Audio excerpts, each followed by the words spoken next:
Anton Chekhov. Children. Papa and Mama and Aunt Nadia are not at home.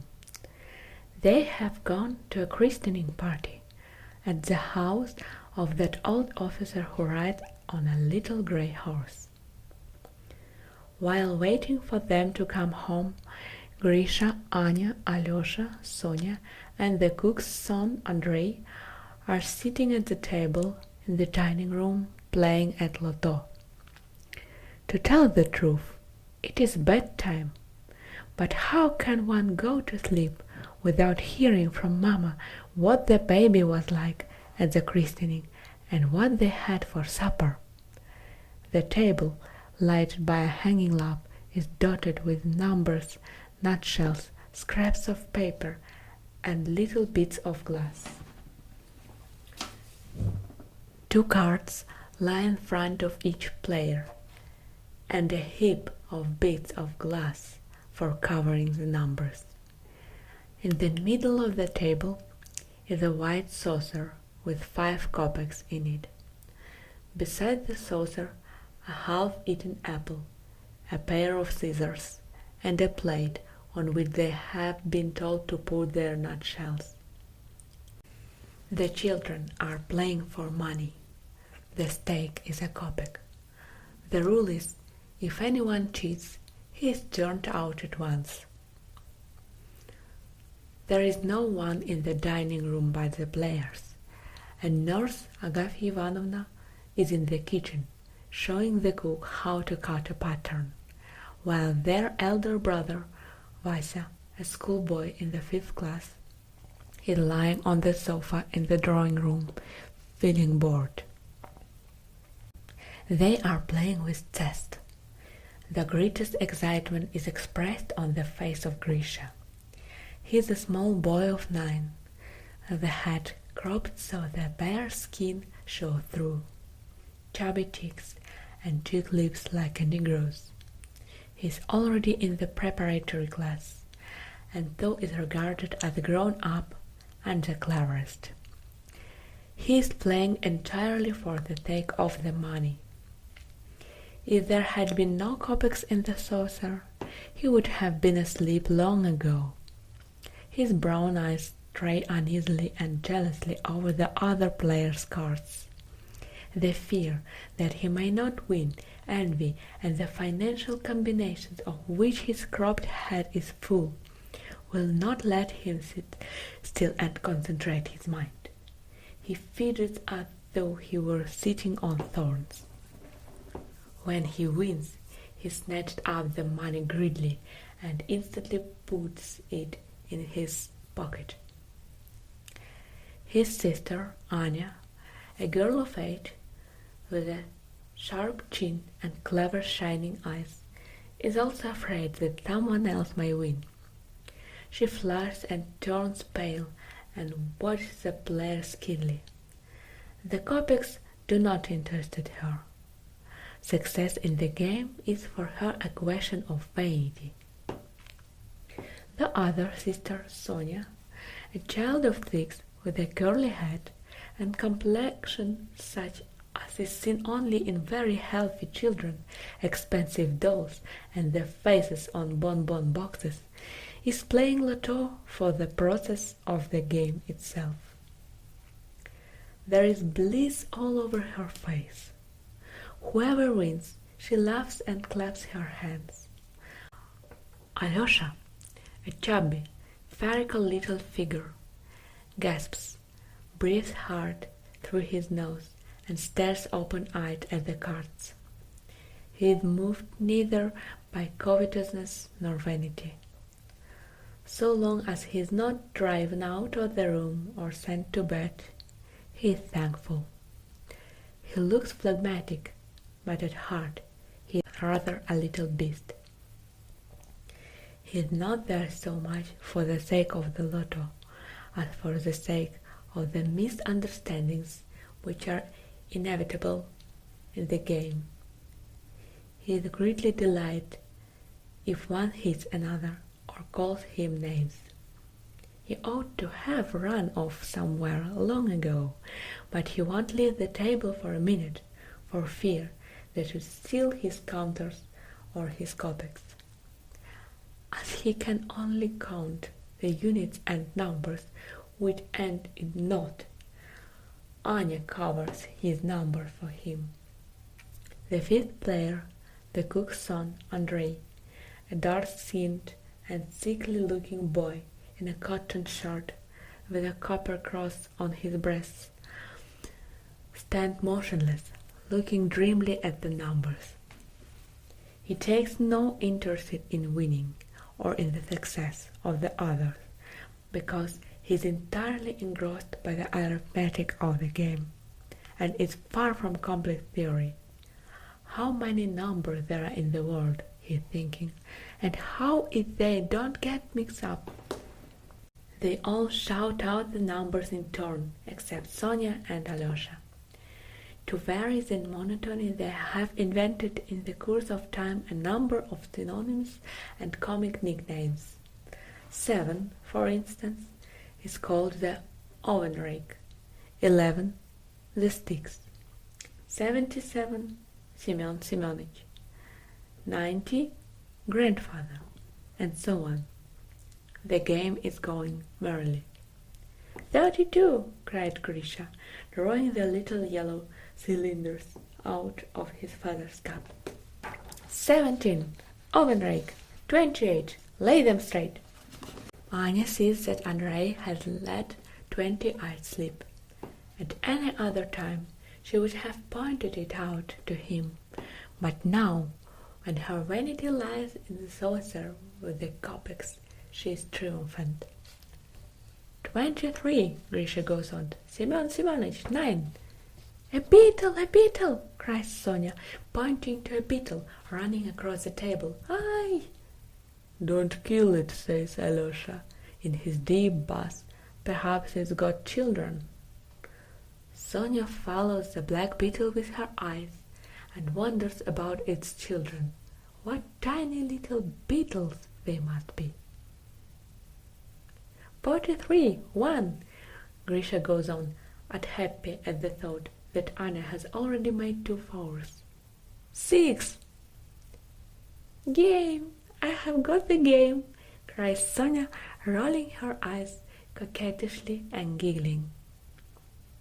The player countenances lessen.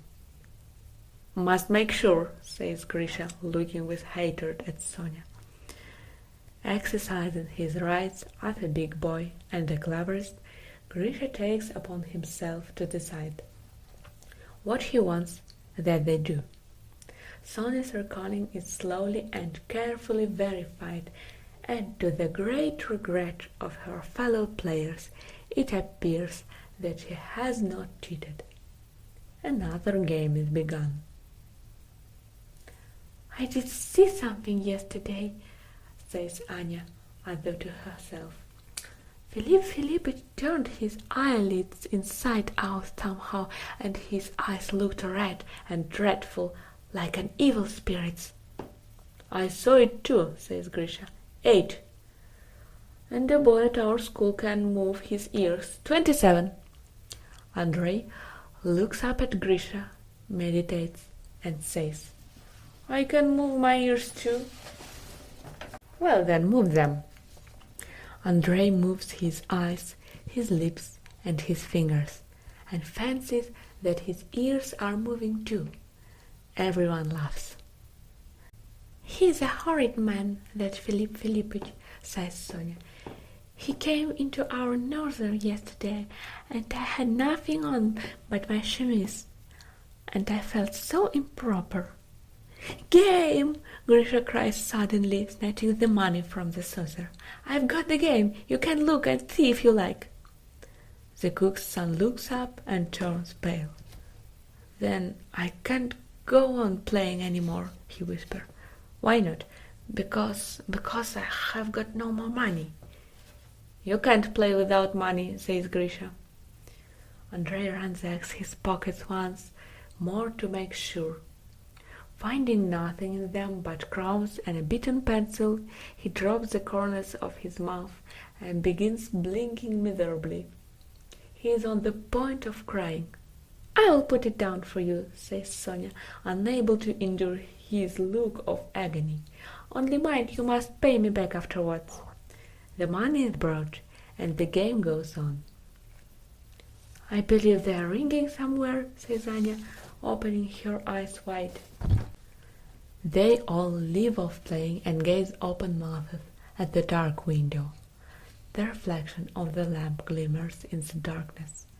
"It was your fancy." "At night they only ring in the cemetery," says Andrei. "And what do they ring there for?" "To prevent robbers from breaking into the church. They are afraid of the bells." "And what do robbers break into the church for?" asked Sonia. "Everyone knows what for, to kill the watchman." A minute passes in silence. They all look at one another, shudder, and go on playing. This time Andrei wins. "He has cheated!" Alyosha bulls out apropos of nothing. "What a lie! I haven't cheated." Andrei turns pale. His mouth works, and he gives Alyosha a slap on the head. Alyosha glares angrily, jumps up, and with one knee on the table, slaps Andrei on the cheek. Each gives the other a second blow, and both howl. Sonia, feeling such horrors too much for her, begins crying too, and the dining room resounds with the lamentations on various notes. But do not imagine that that is the end of game. Before 5 minutes are over, the children are laughing and talking peaceably again. Their faces are tear-stained, but that does not prevent them from smiling. Alyosha is positively blissful. There has been a squabble. Vasya, the 5th form schoolboy, walks into the dining room. He looks sleepy and disillusioned. This is revolting, he thinks, seeing Grisha filling his pockets, and with the kopecks are jingling. How can they give children money? And how can they let them play games of chance? A nice way to bring them up, I must say. It's revolting. But the children's play is so tempting that he feels an inclination to join them and try his luck. "Wait a minute, I will sit down to a game," he says. "Put down a kopeck." "In a minute," he says, fumbling in his pockets.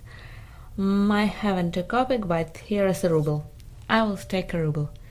No, you must put down a kopeck." "You stupids. A ruble is worth more than a kopeck anyway," the schoolboy explains. "Whoever wins can give me change." "No, please go away." The 5th form schoolboy shrugs his shoulders and goes into the kitchen to get change from the servants. It appears there is not a single kopeck in the kitchen. "In that case, you give me change," he urged Grisha, coming back from the kitchen. "I'll pay you for the change. Won't you? Come, give me 10 kopecks for a ruble." Grisha looks suspiciously at Vasya, wondering whether it isn't some trick, a swindle. "I won't," he says, holding his pockets.